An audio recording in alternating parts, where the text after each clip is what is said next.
Belinda and Lee. Lee's there but you can't see him, but you'll hear him. From a very chilly January day at Chateau Kitchen. And we're back in the kitchen. We haven't seen you for quite a while in the kitchen, and lots of you have been asking to see more, so here we are today.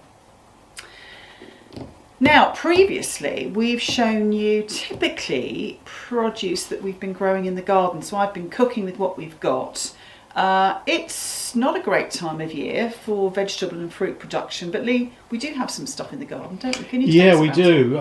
We've got the end of season stuff coming up, right. So, and some winter vegetables. So there's some turnips and Swedes. Yeah. We've got an unusual thing for this part of Europe, black radishes, Ooh. which are quite big.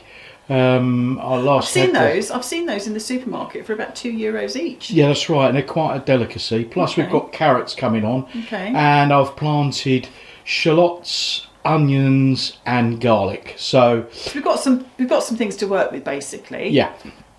So I'm sure it's the same for all of you at this time of year. I know Lee and I, particularly right now, during these times of confinement, pretty much all we can think about is what we're going to eat, and it's cold.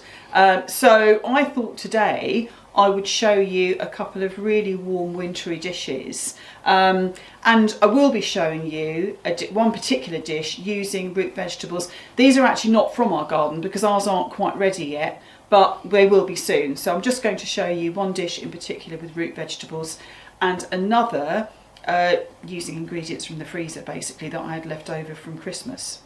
I have to just add to that before we started to make this film, I've been out chopping back cherry trees and pruning all the fruit trees back, so we should have a good crop. And this time of year, because it's so cold, I'd quite like to have something warm for lunch if I could. And Belinda, as a surprise, made me a steak and mushroom pasty, which I've just had, and I'm feeling very full up and a bit drowsy. Don't fall asleep while I've not been drinking, I promise. It's just they're a nice warm meal, and I'm standing by the side of the Arga, and actually, it's freezing out there. There's a good reason for me having made those pasties, and I'll tell you about that in just a moment. So in one of our recent vlogs, I think we spoke about the fact that I am the food editor. I have a food column in this wonderful local English language magazine. We absolutely love it. It's called Etc. We're not the only people to love it. It's extremely popular. It is pretty much the local Bible for people who speak English. It's full of fabulous articles, including the cookery column, lots of very, very useful advertising, and there's an online version. You can subscribe to it. It's fantastic. And do you know what I thought? I thought, I have a column in this every single month. Oh, I ought to just interrupt you, sorry, but yes. The subscription's free. It's a free magazine, you don't pay for it. No. So if you want to go online and you subscribe. You can look at it online. And for those Brits living in France, it's really useful. And I think even people further flung afield might find it interesting to see what's going on over here. Ooh, and that looks like it's Belinda's winter warmer. So this first recipe I'm not going to make for you today, but this is a cod and prawn curry. Lee, you've had this a few times. Lovely. Yeah, it's delicious. That's well worth trying, that is. There's another recipe there for something called cheesy beanie crunch, which I have been making for absolutely years and years and years. It's very economical, delicious, great buffet recipe actually. But the two I'm going to be showing you today, there's a roast vegetable tartiflette. I'll talk about that in a minute. And the first recipe I'm going to show you today, which is a sausage meat and fennel ragu. So I'm going to be making the ragu in my beloved, most beloved slow cooker. I love this piece of kitchen equipment. In fact, very often I'll just think to myself, I want to use my slow cooker, what can I make in it? And that's what we're going to have for dinner. So I'm just going to show you how I use that today as well. There's always a gadget, Belinda. Well, I've had this one for an awful long time. And new, no. One of the things I absolutely love about this particular type of slow cooker is that it comes with an inner pot which is suitable for cooking, frying, browning off on the hob, which, as any of you who cook will know, gives you a far better result, a tastier result, and a more aesthetically pleasing result, shall we say. And from my point of view, it's dishwasher friendly, which is great. This is a really lovely thing. So I'm going to start off by frying some bits and pieces in this on the hob. Now I've got a massive chilli here, which I had in my freezer as I had the sausage stuffing in the freezer. Now chilies are tricky to come by here in France, it's got to be said, and they're quite precious. So when I get them, I just put them in the freezer so I know I've got some for the future. But I took this out a bit earlier on, and it's a bit soft and floppy. I should have chopped it earlier, but there you go. And what I'm going to do, because I'm using my trusty knife that I love so much, I'm going to cut it quite small, but I'm going to keep the seeds in this as well, because Lee and I quite like spicy food. Lee, you particularly like spicy food. I certainly do, yeah. The more spicy the better, really. So, but you can see this, because this has got a bit flabby, it's got quite difficult to cut. But anyway, so just a small chop on this. I don't think this chilli is particularly hot, so I don't think it's going to... I have got plans when we start the planting season to grow our own chilies this year, and bell peppers, because you can't always get them here. Bell peppers. And I know if we grow them in our own garden, we've got them on tap whenever we want them. I'm going to be going over to the Arga in a minute. Now, we haven't shown you cooking on the Arga because typically we've been in the kitchen during the summer months when the Arga's off. So that'll be something new to show you. Okay, so I've just got a tablespoon of oil in the bottom of the pan there. I'm going to pop it over the lower heat. So with the Arga, you've got a low heat and a high heat hob. I'm going to put it on the lower one because that can be quite ferocious. I may move it depends how I feel.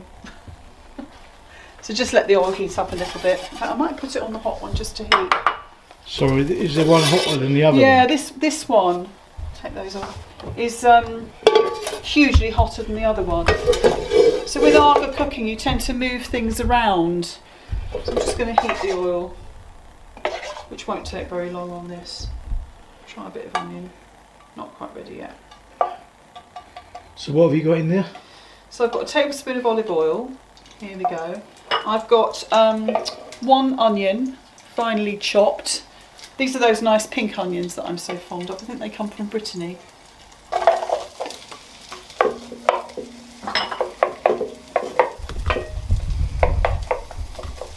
But that is quite a fast heat, so I'm going to move it onto that one.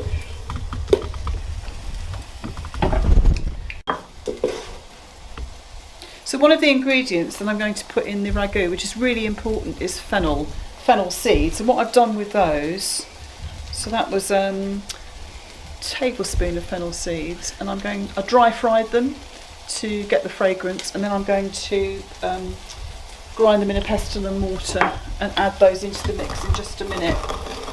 Lee, you normally do this for me. I do. I'm filming, so I've got an excuse not to do anything. That's not true. Okay, I'll come back to those in a moment because this is cooking very nicely. I'm going to throw the chilli in with all the seeds. Some like it hot. And a couple of cloves of chopped garlic. It's quite coarsely chopped actually. I haven't done it too finely. Lee loves garlic, so you get a nice piece. Oh God, that's so hot actually. It just caught me in the back of the throat. So we'll just get that going nicely, and then I'll move it onto that slower hob while I finish off grinding the fennel.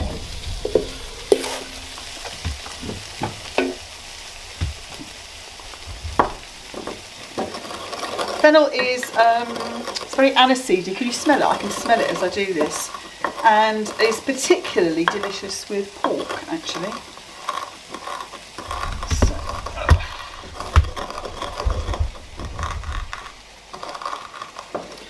Doesn't need to be like sawdust, it can be quite a coarse grinding so you get some texture in it.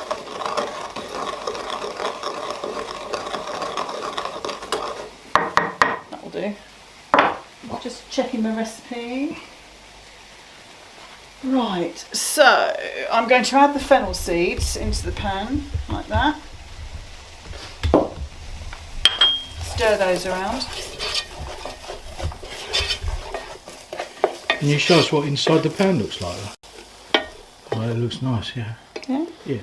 It smells delicious. Yeah, it does smell good. Let's get that going. And the next ingredient is a tablespoon of oregano. Actually, that was 2 teaspoons of fennel seeds. Sorry, I'm just going to give you a quick overview of what my arga's all about. For those of you who don't know, I love them. I actually had one in our house in England. This is a 2-oven arga. I had a 3-oven arga over there. And this part here is the electric, I think they call it a companion or a module. So this basically is the summer cooker. So this is just like a normal regular electric oven and a gas hob. And we have it off during the winter. And in the winter we have the solid state electric arga on all the time. It's just a permanent, lovely, warm heart to the kitchen, basically. So you just to be clear then, because I'm never sure. I always get confused. I know you do. You've got one oven here. Yeah. So this is these are 2 ovens here. No, one oven here, Yeah, and that is the control box. The control box. Yeah, right. So the one that we had in the UK, this was the 3rd oven, and the control box was here. Yeah. So with this arga, so basically, it's hottest at the top and coolest at the bottom. Right. So when you have a middle oven, you've got a mid-range as well. But with this, the 2 oven, you've really, you've got low, mid, high. And what's the 2 things on top? They're the hot plates. So those are the hot plates, and basically you've got one. This is the very hot one, and that's the simmering hob. Right, and the other part is the electric, which is... So this part here, this isn't just a regular, that's an electric fan oven. That's just an electric oven. And the top's gas. It's a gas hob, which is bottled gas.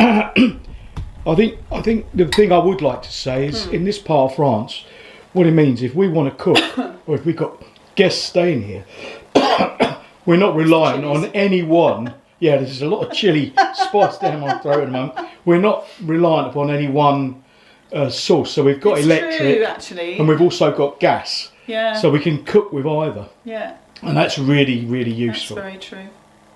So I've got a chopped onion frying off in there. I've got a large chopped chilli, which is causing us some coughing here. A couple of cloves of chopped garlic. I've got two soups,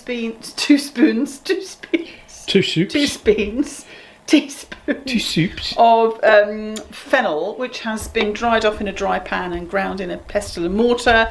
And I've got a tablespoon of dried oregano. And I'm just about to add in some mushrooms, which you don't have to put in this recipe. I just happen to have them. You could put chop a pepper up if you wanted to, but I'm going to pop some mushrooms in. I'm just going to fry them off. So that's smelling lovely now. It's looking like it's reduced nicely. I'm going to now add, so this is a tin of chopped tomatoes, and in fact in the top you can see I've just put in 2 tablespoons of tomato puree. I'm just going to put the whole lot in. I've got to say that started smelling a lot better after you added the wine into it. Don't worry, there'll be no alcohol in this recipe by the time it comes to eating it. There certainly will be some in the glass that accompanies it though, Belinda, that's for sure. There's some pepper, there's some ground pepper, looks about half a teaspoon. I'm going to put that in, and about, I think, a teaspoon or half a teaspoon, maybe a teaspoon of salt. You need to be quite careful because this particular sausage meat, maybe half a teaspoon, is quite well seasoned, so I don't want to over salt it. And honestly, this is so simple. I'm just going to mix this all together, and then I'm going to put it in the slow cook, which I've actually already started heating over there, and leave it for about 3 hours on a low heat, and that's it. So let me just do that. Let me get the lid. So today I'm going to cook this in my slow cooker because I wanted to show you this and talk about this. But there are other ways you could finish this. So you could cook this on the hob for about 45 minutes over a sort of low to medium heat, or in a low oven for an hour or so.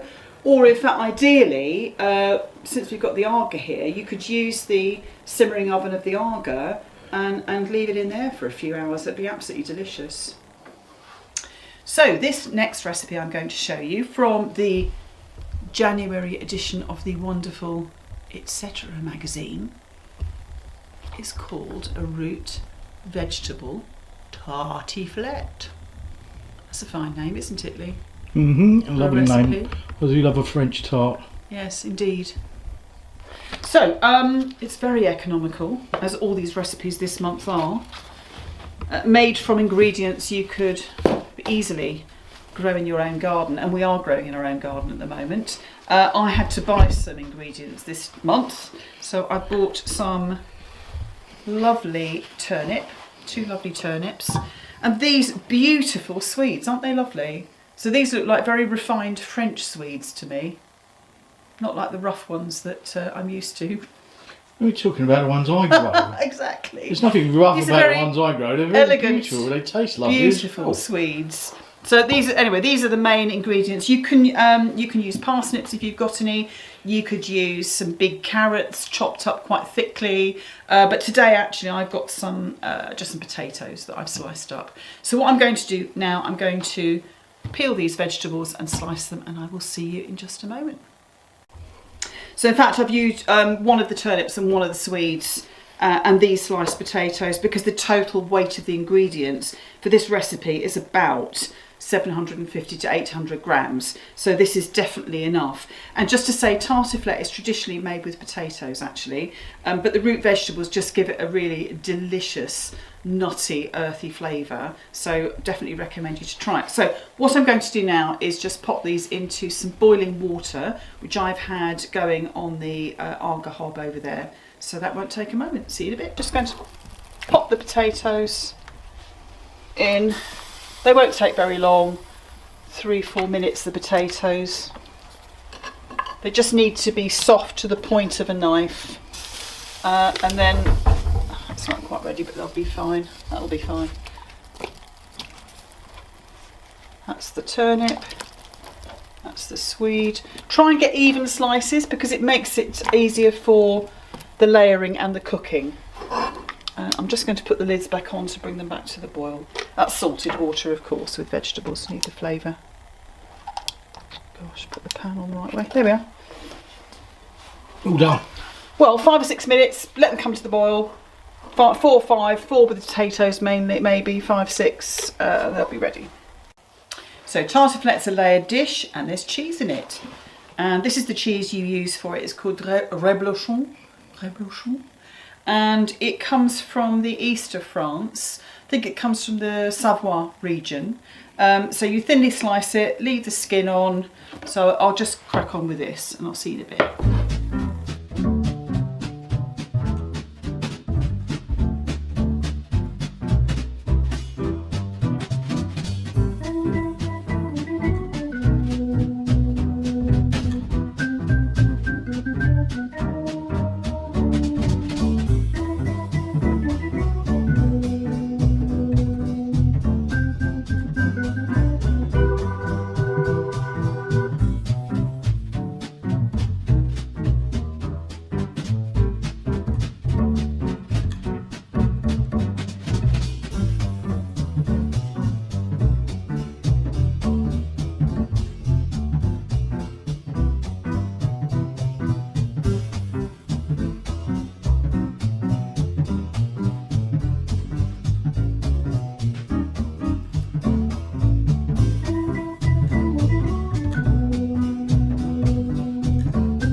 Going to finish the final layer now, so I've used all the root vegetables up now.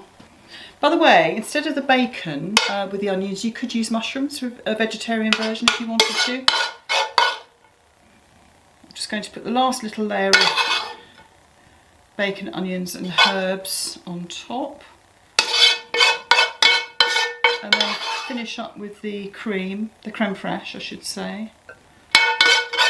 You could use, just thinking actually, if you can't get creme fraiche, you could use some sour cream or some ordinary cream with a bit of lemon juice, something like that. Right, last of the creme fraiche.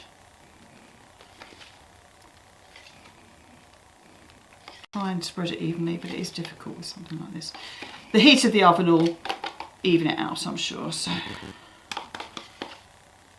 make it look all brown and delicious when it's cooked.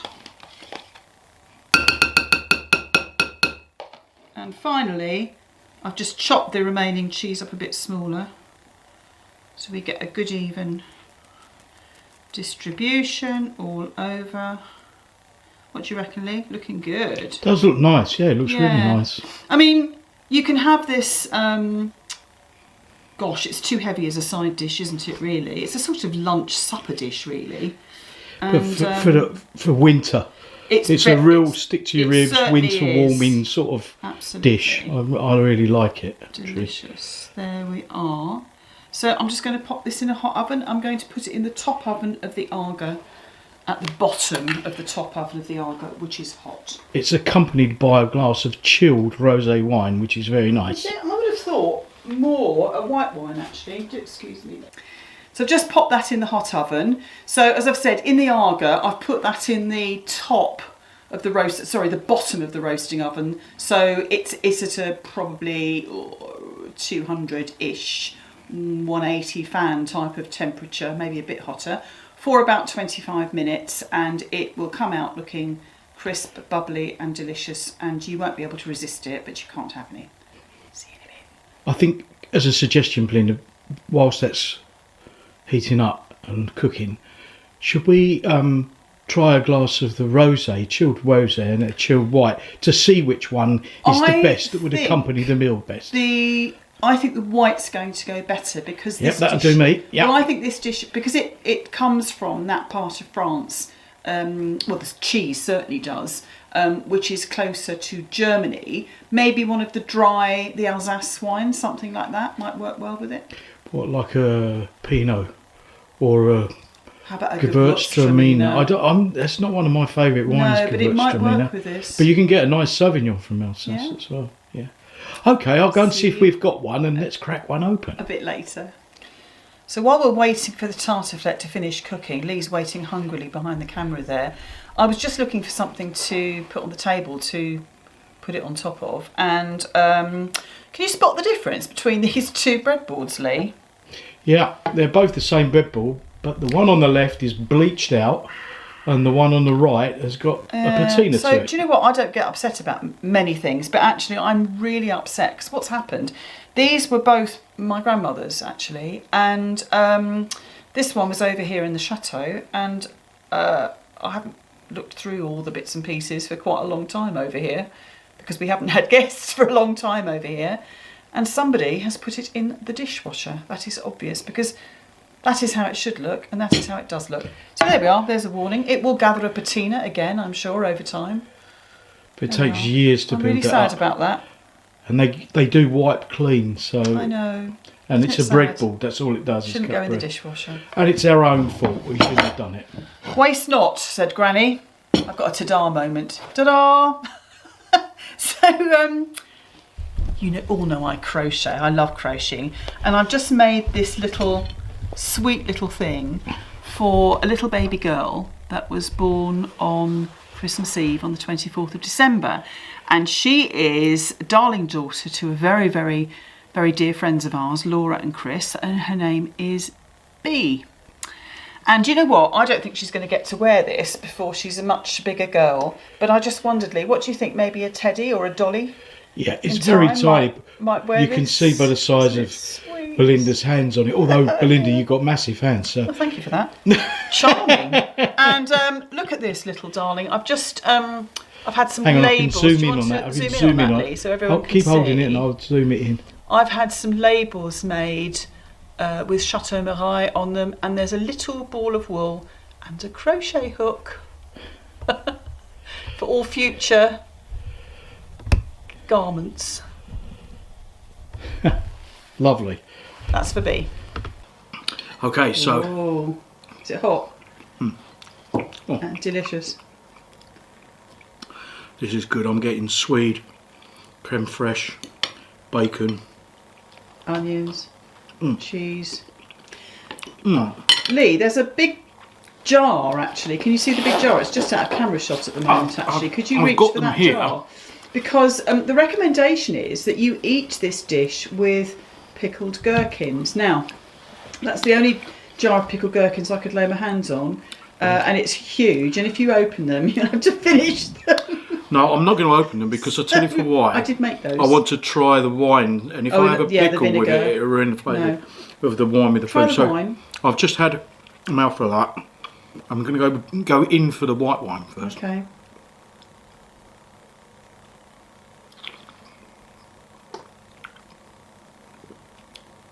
Oh, that's very nice actually. Is it?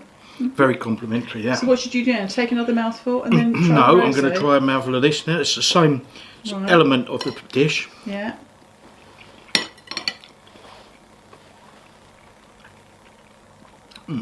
Really. Is it nice? It's first class. I might have that for tea tonight actually. Oh no, you've got that fennel ragu for dinner tonight. Well, I could have both, you know, just in smaller portion sizes. Right, now for the rosé. That's destined for the freezer, that ragu.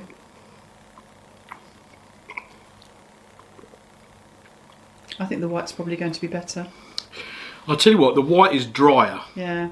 So it doesn't interfere with the flavours of the food, and it does complement it. The blush of the rosé is a lot more fruity, and it does actually interfere with the natural flavours of the dish. Yeah, so on this occasion, I actually prefer rosé to white, but I think you're right. I think white is the right one. So there's the lovely tartiflette, which the lovely Lee seemed to enjoy quite a lot. I did indeed. And another choice for supper tonight, the freezer's already quite full, but I've clearly got to do some freezer stuffing very soon, is the ragu. Now, to be fair, this has probably got another hour to go, but you could eat it as it is, but if you leave it another hour, it's all melting and soft and delicious. But I will take it out and show you. Oh, look at that. Right, let me just zoom in on that, Belinda. My photography skills aren't brilliant.